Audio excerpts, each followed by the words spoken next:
So hi friends, ఎలా ఉన్నారు? ప్రకృతిని పరిరక్షించడం, అడవులను సంరక్షించడం మన ప్రాథమిక విధి అని చెప్పేసి ప్రతి ఒక్కరు సోషల్ టెక్స్ట్ బుక్లో చదివే ఉంటారు కదా.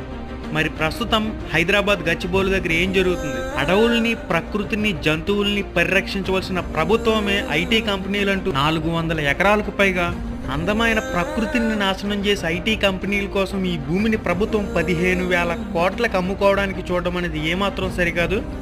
ఐటీ కంపెనీలు నిర్మించాలంటే హైదరాబాద్ చుట్టుపక్కల ఇంకా చాలా భూములే ఉన్నాయి.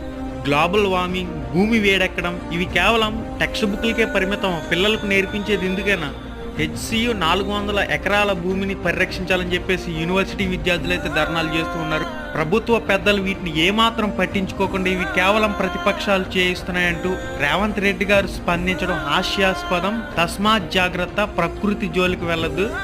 బెంగళూరు, ఢిల్లీ, ముంబై వంటి మహానగరాలే ప్రకృతి దెబ్బకి గడగడలాడుతూ